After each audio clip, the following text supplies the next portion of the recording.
Hey everybody, I'm Garcia, and today I'm taking a look at Chickwood Forest.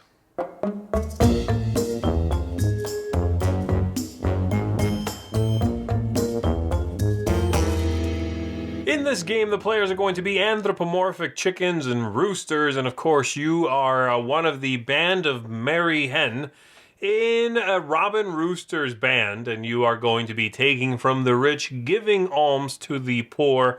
And you do this by playing cards to different castles and then grabbing one of those castles in turn order with every card that's been played there. Sometimes players can bluff though, because some of those cards are going to be played face down.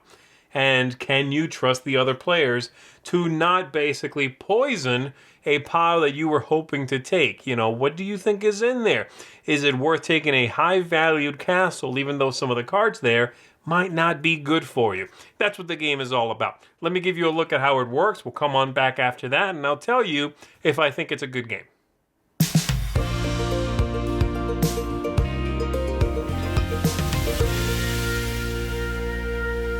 To set up the game, we're going to put out the appropriate castles depending on the number of players. This is a setup here for 4 players. If you're playing with 5, you would also have the 6 value castles over here.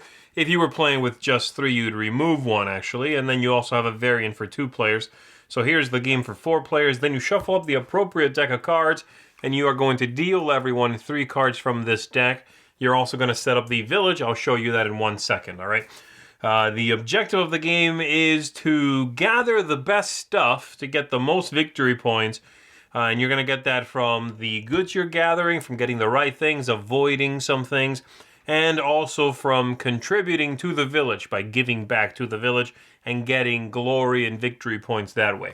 So this part goes like this. And the game, by the way, is going to be over when the deck of cards has run out. We cannot deal everyone 3 cards a game. Again, then the game is over and we figure out who the winner is.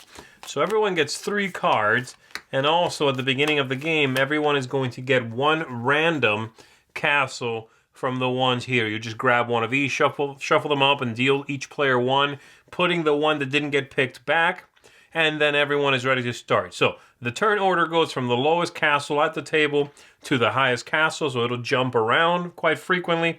And on your turn, let's say this player here has the number 1 castle.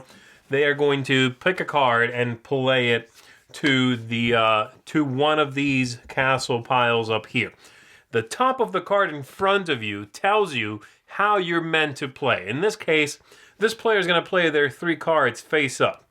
So they'll play 1, the other players will play. When it comes back to them, they'll play 1 again, face up again, and then the final one face up again. But let's say this player over here has the 4 castle.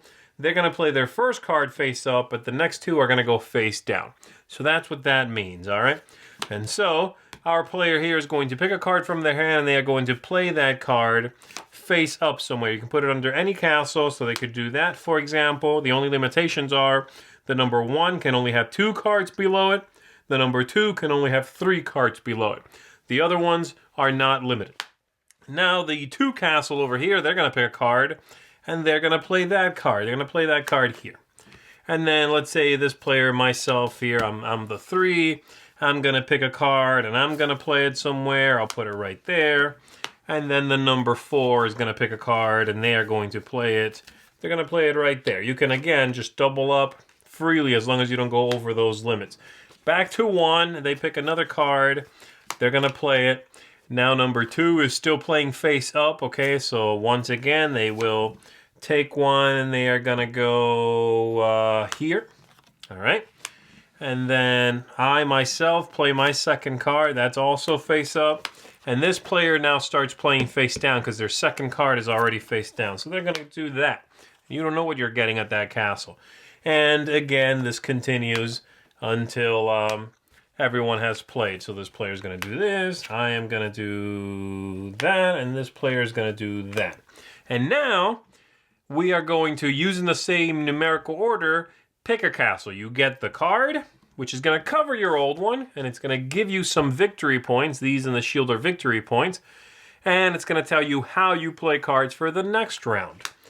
And so number 1 might say, you know what, I'm just taking this. It's safe. I know exactly what I'm getting. I get 2 points, but I also get 2 chests, and that's good. I'll tell you about scoring in just 1 second. They put that face up in front of them, and it's the next player's go, the number 2.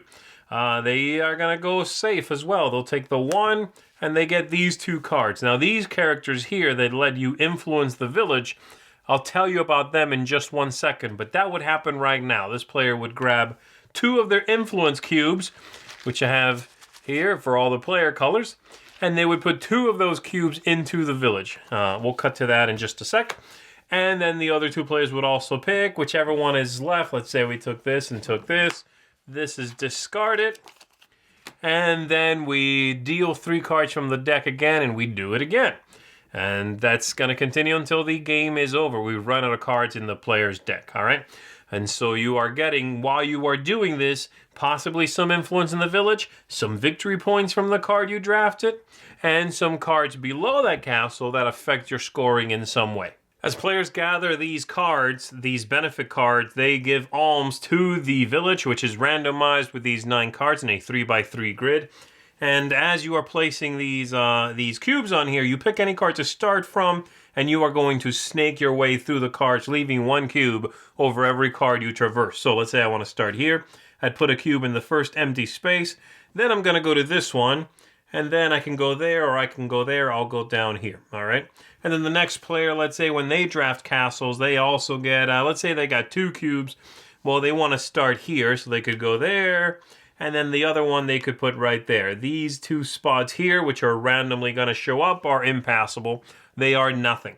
This is going to continue throughout the game with these cards building up this sort of influence from the players. And at the end of the game, these are part of the scoring. So let me talk about that. It's very simple. You are going to take a look at who's got the most, or who's given the most alms to a place.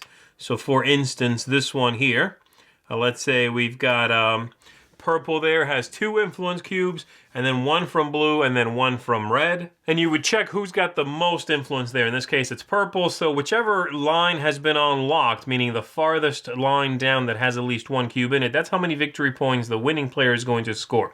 And you move the cube over. And then you check for if there's a space above that, you check if there's a 2nd place and a 3rd place possibly, and all of that. Blue and red in this case would be tied. Whoever played there later wins the tie. So blue is in the 2nd spot versus red being in the very 1st spot. So it is blue who scores the 2 victory points there. Purple gets 4 victory points. All right. And you do this for everything. But again, you only score as many points as the line that has been unlocked. So if a lot of people fight for a place, they do make it very valuable, and you are likely to walk away with at least some victory points. Besides this scoring, the rest of the scoring is fairly straightforward. You have some cards like this one that are simply bad. It's -3 victory points. Then you've got these chests, and the way they work, there's a few different kinds. You are going to take a look at the chests and see which one you've got the most of. The point you score for those is that number squared. So 2 times 2 would be 4 points. If I had 3 of these, it would be 3 times 3, 9 points. And then you lose a point for every other kind of chest. So 3 times 3 would be 9. Let's say I had 3. And I'd lose 1 for this different kind of chest for a total of 8 victory points. So ultimately, you want one kind, a lot of one kind. You don't want to diversify in this scoring, okay? So besides that, you've also got a few other things. You've got clothing, which is going to be different things that you want to score, that you are grabbing, but you want those to only show up once. So like this one here, this garment, you want 1 of them. If you have 2 copies of the same thing, it's worthless. Normally, it's 5 victory points. You also have this jewelry. It's just straight up 2 victory points. And then besides that, you've got a couple of special ones that are a little more rare, like one I just passed a bit ago here. That one is going to be, this one here is going to get you points equal to how many different kinds of scoring cards you have. So per chest, per type of outfit, per type of, trinket like this. And there's just a couple of different ones. But that's basically where your points come from. A lot of the same chest, 1 kind of clothing of each, and avoiding these. and manipulating the village.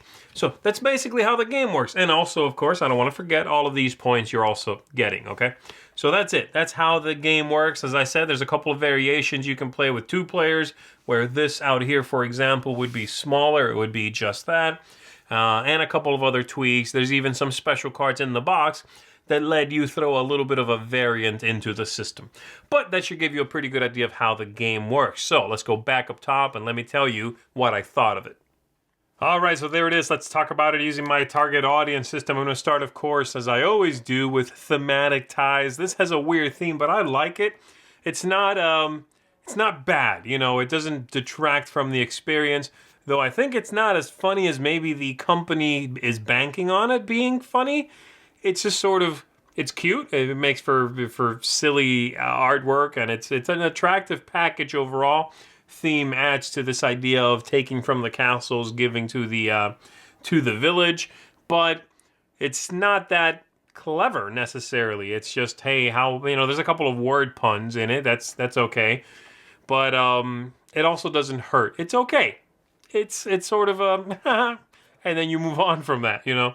But again, it's fine, and it helps with my next point, which is aesthetics, which I do like in the game. I think the artwork in it is very attractive, bright, colorful, well done, very cartoony, and the components in the game, the cards and the cubes, perfectly functional. The cards are good quality, so the whole thing, from that point of view, is well done. Appropriately sized box.